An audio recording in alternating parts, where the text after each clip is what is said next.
Michael Bloomberg attempts to spin his debate performance, and meanwhile, a broker convention is looking more and more likely as officials warn of a potential nightmare scenario. To weigh in on all the latest 2020 news, The Hill's editor-in-chief, Bob Cusack, joins us now for the debrief. Great to see you, Bob. Good morning.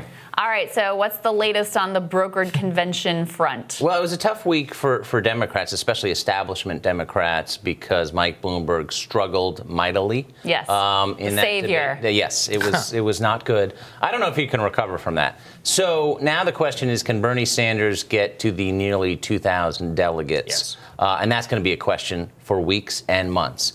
And I think it could be pretty close. And that's why, I know you guys were talking about it, the Chuck Todd question about who should get it. Should be plurality or not? And of course, Bernie Sanders wants a plurality. Yeah. If he's in the lead, I should get it. Right. And then the others say, well, no, we got to do a broker convention. That was the fascinating part of it, Bob, is that so many of them have said whoever gets the most vote wins for so long. It's going to be very difficult for them if they do try. At the same time, I can totally see it, right, is that Politico reported this morning that Bloomberg is already trying to get superdelegates lined up in the event of a broker convention. And they could make that argument, be like, I mean, I don't really agree with it, but they could be like, oh, well, so-and-so and so-and-so got more votes combined. If you add Klobuchar and Warren and Pete and Biden together. As a consensus thing, I mean, they could plausibly make that case. They are forming the arguments now. Yeah. And there are arguments on both sides. And that's where, okay, you've got two things here with the moderates, so-called moderates, and Bernie Sanders, is that, okay, you've got a lot of people in the center lane.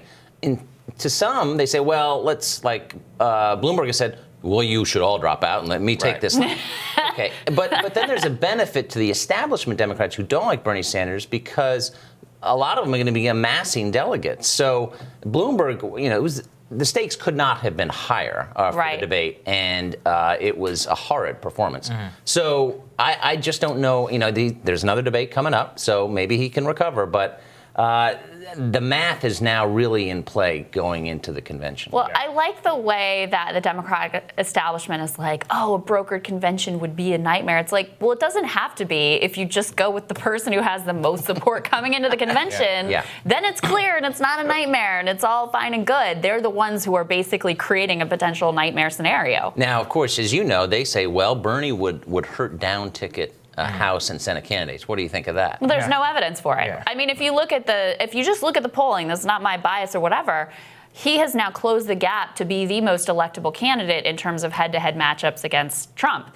And actually, also, if you look at his electoral history over 30 years in Vermont, yes, it's a more liberal state, but there were 64 counties that Trump won, and Bernie won back almost all of those. Compare that to Elizabeth Warren in Massachusetts, where there were 91 Trump counties. She was able to only win back 4. So he has a track record of being able to win over these sort of deindustrialized, lower income, high school educated populations. You don't have to guess. Like, we can look at his history and see what happens.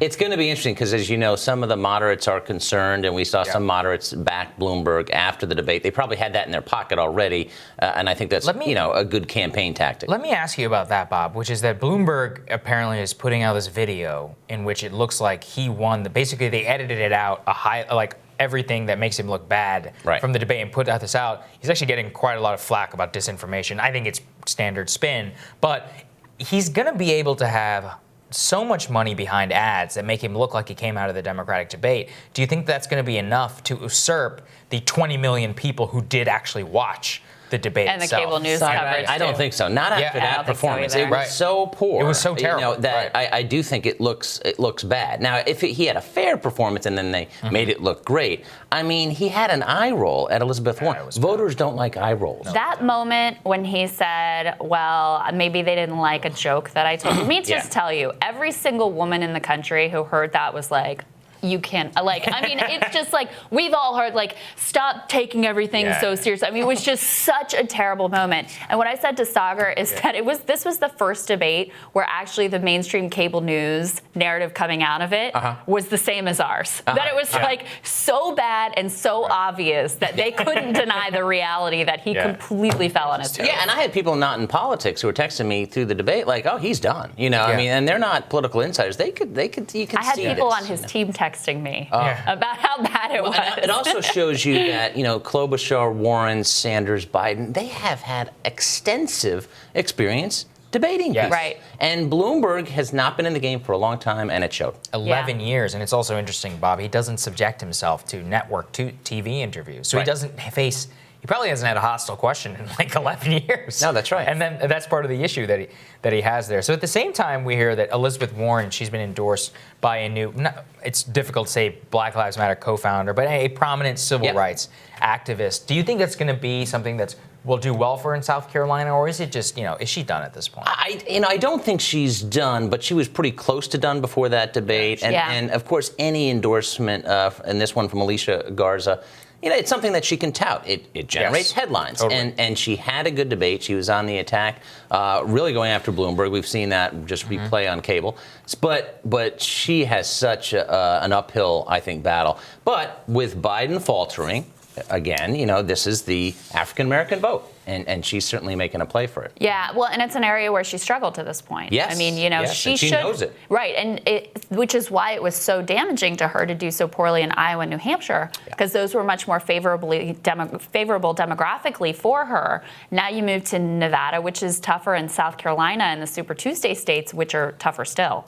It's hard to see where she captures momentum unless there's a surprise in Nevada or South Carolina. And then she goes into Super Tuesday, in all likelihood, having won nothing.